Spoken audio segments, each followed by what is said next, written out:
Let's just take a collective breath. In a world that feels increasingly unstable, and in a media landscape that's felt downright terrifying lately, we finally got a piece of news that feels like a win, a real win. Jon Stewart is staying. On November 3rd, the news broke that The Daily Show has been renewed for another year, keeping its guiding light at the helm through at least 2026. If your first reaction was a wave of pure, unadulterated relief, you are not alone. In any other year, this would just be interesting industry chatter. But in 2025, after everything we've watched unfold, this announcement feels different. It doesn't just feel good, it feels vital. This renewal sends a clear, powerful message to every single fan who has felt adrift, scared, or silenced. Someone is still willing to speak truth to power, and someone is still willing to let them. The jester who became a king. To understand why this matters so much, we have to remember who Jon Stewart is and what he represents. This is the man who, back in 2004, sat on CNN's Crossfire and famously told a pre-Fox News Tucker Carlson that his show, and others like it, were hurting America.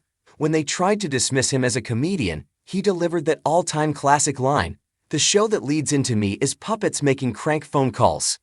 He was painting himself as just a jester, a guy who makes fun of the news, not a guy who is the news. But we always knew better, didn't we? Even then, we knew he wasn't just a court jester.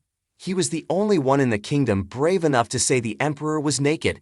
He was translating the chaos for us, and in doing so, he accidentally became one of the most trusted and essential voices in American politics. When he retired in 2015, it felt like a genuine loss. Trevor Noah stepped in and brilliantly made the show his own, bringing a necessary global perspective.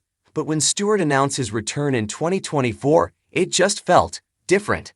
It felt like the adult had finally come back into the room. We needed that voice back, and for the last year he has delivered.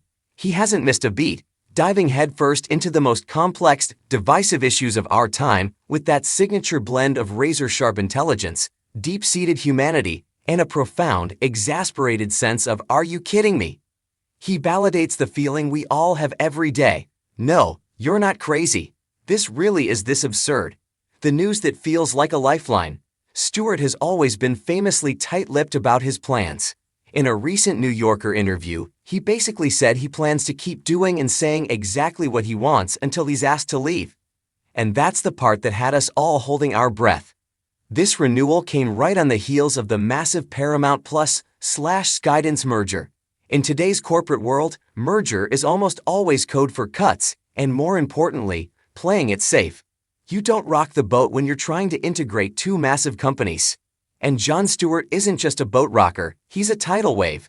So, when the news came down that this new merged entity was re-upping his contract, it was a genuine shock, a good shock. It was a signal that someone in that boardroom still understands what real value is. But to truly grasp the weight of this, we have to look at the terrifying context of what happened to his colleagues. The chilling silence of 2025. This renewal didn't happen in a vacuum. It happened in a year where free speech and late-night comedy was put on life support. Let's not forget the absolute gut punch of July 2025. CBS suddenly announced that The Late Show with Stephen Colbert would not be renewed in 2026. This wasn't a show struggling for air, it was a cultural institution.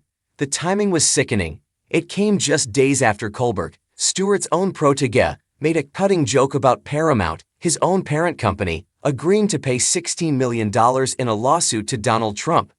The message was clear. It was brutal. It was loud. You can criticize the administration, but you cannot criticize the company. You cannot poke the bears that sign your checks. Know your place. And just as we were reeling from that, it got worse. On September 17, 2025, Jimmy Kimmel Live was ripped off the air, indefinitely suspended. Why? Because host Jimmy Kimmel, another veteran voice, made passionate comments about MAGA and the horrific shooting of Charlie Kirk. The suspension was a clear, unambiguous warning shot to everyone in the industry. These topics are off-limits. These people are not to be criticized. Sit down, shut up.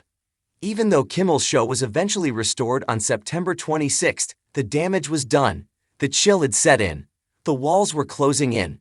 It felt like the corporations had officially caved to overwhelming political pressure from the Trump administration, and that satire itself was on the chopping block. Why Stewart's renewal is a beacon of hope.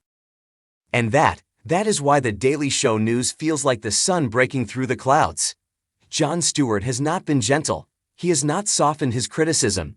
He has been just as relentless, just as biting, and just as unflinching in his criticism of the current administration as he ever was. He hasn't held back on corporate power, on media hypocrisy, or on the political circus. He has done exactly what Colbert and Kimmel were punished for. And they still renewed him.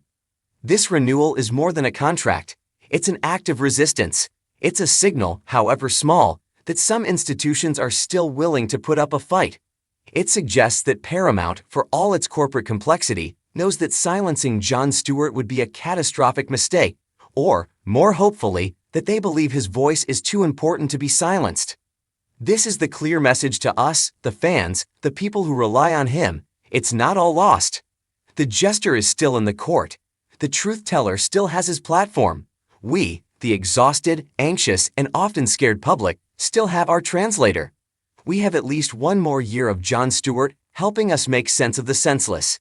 In 2025, that's not just a win, it's everything.